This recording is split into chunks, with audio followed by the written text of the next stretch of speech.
মার্কিন যুক্তরাষ্ট্র নিষেধাজ্ঞা দিলে সত্যি কি এর পরিণতি ভয়ঙ্কর হয়? বাংলাদেশ কি আদেও যুক্তরাষ্ট্রের নিষেধাজ্ঞায় আওতায় পড়তে পারে আবারও? কেন নিষেধাজ্ঞার এই প্রথা চালু করেছিল আমেরিকা? এতে লাভের লাভটা কি? নিজেদেরকে বস প্রমাণ করার চেষ্টা? পাকিস্তানকে বেশি ফেভার করা হলো, বাংলাদেশ কি নয়? কেন?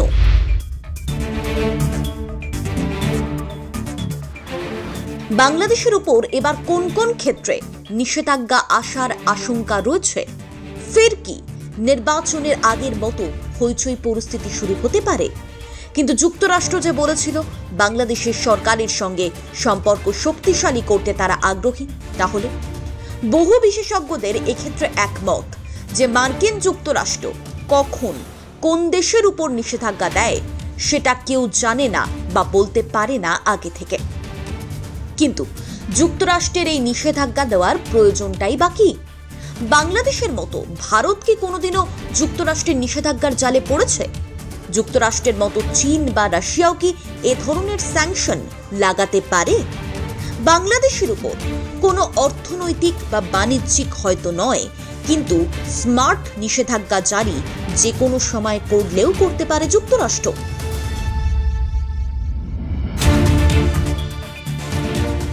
মার্কিন নিষেধাজ্ঞা নিয়ে গোটা বিশ্ব জুড়ে এত মাতামাতি কেন?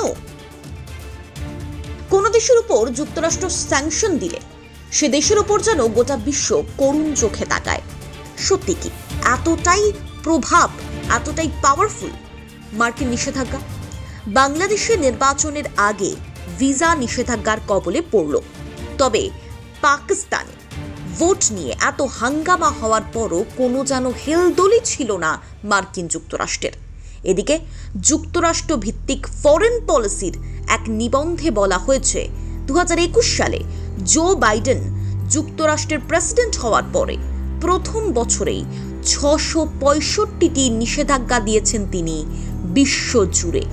মার্কিন নিষেধাজ্ঞা স্বাভাবিকভাবেই 4 থেকে 5 প্রকারের হয়। বাণিজ্যিক নিষেধাজ্ঞা, এই বাণিজ্যিক নিষেধাজ্ঞা দু প্রকারের হতে পারে। একটি হলো কোনো দেশের সঙ্গে আমদানি রপ্তানি কিংবা লেনদেন সম্পূর্ণ বন্ধ করে দেওয়া। দ্বিতীয়টি হলো নির্দিষ্ট কিছু পণ্য বা সেবার আমদানি রপ্তানি নিষিদ্ধ করা। যুক্তরাষ্ট্র সরকারের অনুমতি ছাড়া সেসব দেশের সঙ্গে কোনো ব্যবসা করা যাবে না। 2. অস্ত্র সম্পর্কিত রপ্তানির উপর নিষেধাজ্ঞা। 3. অর্থনৈতিক সহায়তার উপর সীমাবদ্ধতা এবং অর্থনৈতিক নিষেধাজ্ঞা। এবং এছাড়াও রয়েছে স্মার্ট নিষেধাজ্ঞা। এসব নিষেধাজ্ঞা আদেও কোনো প্রভাব কি ফেলে, নাকি একবার নিষেধাজ্ঞার জালে জড়ানো মানে ব্ল্যাকলিস্টেড হয়ে যাওয়া? এই প্রতিবেদনেই উত্তর দেব আপনাদের, তবে আগে জেনে রাখুন স্মার্ট নিষেধাজ্ঞা ব্যাপারটা ঠিক কি, যার কবলে বাংলাদেশ পড়েছিল। স্মার্ট নিষেধাজ্ঞার আওতায় পুরো দেশের উপর নিষেধাজ্ঞার পরিবর্তে নির্দিষ্ট ব্যক্তি, প্রতিষ্ঠান, সংস্থা বা সংগঠনের উপর স্যাংশন লাগানো হয়। এখন প্রশ্ন হলো, কেন এই নিষেধাজ্ঞা দেওয়ার চল? এক্ষেত্রে আন্তর্জাতিক সম্পর্ক বিশেষজ্ঞরা বলছেন, সাধারণত কোনো দেশ আরেকটি দেশকে বা কোনো নির্দিষ্ট ব্যক্তি বা প্রতিষ্ঠানকে শাস্তি দেওয়ার জন্যই নিষেধাজ্ঞা আরোপ করে। এমন দেশ এরকম নিষেধাজ্ঞা জারি করে যেসব দেশে ওই ব্যক্তি বা প্রতিষ্ঠানের যাতায়াত, বিনিয়োগ বা স্বার্থ সংশ্লিষ্ট বিষয় রয়েছে। আবার নিষেধাজ্ঞা অনেক সময় এক দেশ আরেক দেশের উপর প্রতিশোধ হিসেবেও আরোপ করে।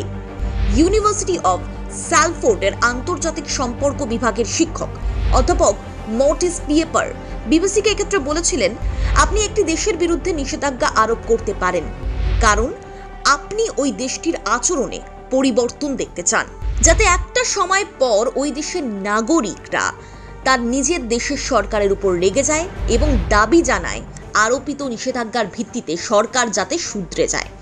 এটা হলো মোটা দাগের মূল বিষয়। তবে এবার মার্কিন যুক্তরাষ্ট্র কোন দেশের উপর বিশেষ কোন সময় ঠিক কোন ধরনের স্যাংশন লাগাচ্ছে সেটাই কিন্তু হয় আলোচনার মূল বিষয়বস্তু। বাংলাদেশের অজুহাতে পাকিস্তানে ঢিলেমি?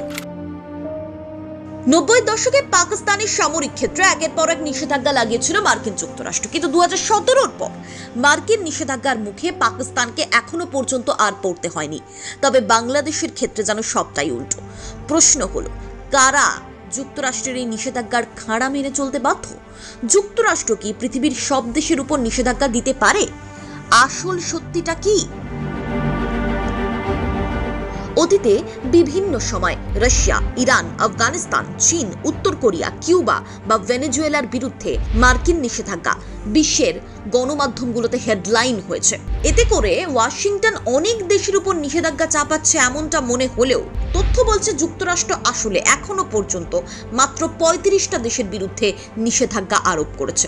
এক্ষেত্রে বিশেষজ্ঞরা বলছেন, বাস্তবতা হলো এই নিষেধাজ্ঞাগুলো কখনো কখনো কার্যকর হয়, কিন্তু বেশিরভাগ ক্ষেত্রেই হয় না। তবে এ নিয়েও মতবিরোধ রয়েছে। যদি ছোট অর্থনীতির দেশ হয় তখন অবশ্যই একটা মার্কিন স্যাংশন তাদের কাছে অনেক বড় ব্যাপার, অনেক বড় আলোচনার বিষয়। তবে নিষেধাজ্ঞার তৃতীয় ধাপ হলো ব্যক্তি পর্যায়ের স্যাংশন। আর্থিক স্যাংশনের লক্ষ্য ব্যাংক, রাষ্ট্র এবং কোম্পানির নগদ সরবরাহ লাইন বন্ধ করে দেওয়া। তবে ব্যক্তি নিষেধাজ্ঞায় লক্ষ্য হলো দেশের অর্থনৈতিক বা রাজনৈতিক ব্যবস্থার মূলে থাকা নির্দিষ্ট ব্যক্তিদের বিচ্ছিন্ন করার জন্যই প্ল্যান করা হয় বা পরিকল্পনা করা হয়। যেমনটার কবলে বাংলাদেশকে পড়তে হয়েছে, তা সে র্যাব নিষেধাজ্ঞা হোক বা ভিসা নিষেধাজ্ঞা। তবে এই প্রশ্নটা আবারও ওঠে, বাংলাদেশের নির্বাচনের সময় এত কড়াকড়ি, কিন্তু পাকিস্তানের নির্বাচনের ক্ষেত্রে ইমরান খান ও তার দলের উপর যেভাবে ধরপাকড়, অত্যাচার, গ্রেফতারি হলো, তাতে মানবাধিকার লঙ্ঘন, গণতন্ত্র এসব নিয়ে মার্কিন যুক্তরাষ্ট্র বিশ্বের এক একটা দেশকে যেভাবে বার্তা দিয়ে থাকে, ইসলামাবাদের ক্ষেত্রে সেটা কোথায় গেল? নেপথ্যেই পাকিস্তানের F-16 জন্য 450 মিলিয়ন মার্কিন ডলারের স্থিতিশীল সহায়তা প্রদানের ম্যাটার রয়েছে, নাকি আমেরিকা সত্যিই চেয়েছিল ইমরান খান যাতে কোনোভাবেই পাকিস্তানের কুর্সিতে ফিরে না আসে? দেখুন, যুক্তরাষ্ট্র যখন নিষেধাজ্ঞা জারি করে, সেই সব ব্যক্তি বা প্রতিষ্ঠান বা দেশের সঙ্গে মার্কিন কোনো ব্যক্তি বা প্রতিষ্ঠান কোনো রকম লেনদেন বা সম্পর্ক রক্ষা করতে পারে না। সেই সঙ্গে যুক্তরাষ্ট্রের সঙ্গে বাণিজ্যিক সম্পর্ক রয়েছে এমন কোনো ব্যক্তি বা প্রতিষ্ঠান সেটা করতে পারে না। যাদের উপর নিষেধাজ্ঞা থাকবে তারা যুক্তরাষ্ট্রে প্রবেশ করতে পারবেন না। 2022 সালে ভারতীয় তেল কোম্পানির উপর নিষেধাজ্ঞা আরোপ করেছিল যুক্তরাষ্ট্র। তিবালজি প্রাইভেট কোম্পানি লিমিটেড নেটওয়ার্ক নামে মুম্বাই ভিত্তিক একটি বেসরকারি তেল কোম্পানি ইরান থেকে লক্ষ লক্ষ ডলারের জ্বালানি তেল আমদানি করেছে বলে অভিযোগ করেছিল। এদিকে এই ইরানের উপর 1979 সাল থেকে আমেরিকার আরোপিত নানা ধরনের নিষেধাজ্ঞা রয়েছে। কতটা প্রেশার তৈরি করে এই স্যাংশন? কূটনৈতিক মহল বলছে, যাদের টার্গেট করে নিষেধাজ্ঞা দেওয়া হয় সেসব দেশের অর্থনীতিতে নিষেধাজ্ঞা অবশ্যই বড় একটা ধাক্কা। যদি ছোট অর্থনীতির দেশ হয় তাহলে দুটো বিষয় হতে পারে, হয়তো তারা দ্রুত যুক্তরাষ্ট্রের সঙ্গে তাদের মতবিরোধ কমিয়ে আনতে পারে, নয়তো নিষেধাজ্ঞার নতুন বাস্তবতার সঙ্গে খাপ খাইয়ে নেওয়ার চেষ্টা করতে পারে। তাছাড়া অনেক দেশ আছে আমেরিকার নিষেধাজ্ঞার কাছে আত্মসমর্পণ করেছে। যেসব দেশের সঙ্গে আমেরিকার অর্থনৈতিক এবং বাণিজ্যিক সম্পর্ক বেশি, সেসব দেশে নিষেধাজ্ঞা বেশি কার্যকর হয়। তবে যেসব দেশের সঙ্গে আমেরিকার তেমন কোনো অর্থনৈতিক বা বাণিজ্যিক সম্পর্ক নেই, সেসব দেশে নিষেধাজ্ঞা খুব একটা ম্যাটার করে না বা কার্যকর হয় না। ব্যুরো রিপোর্ট, প্রথম কলকাতা।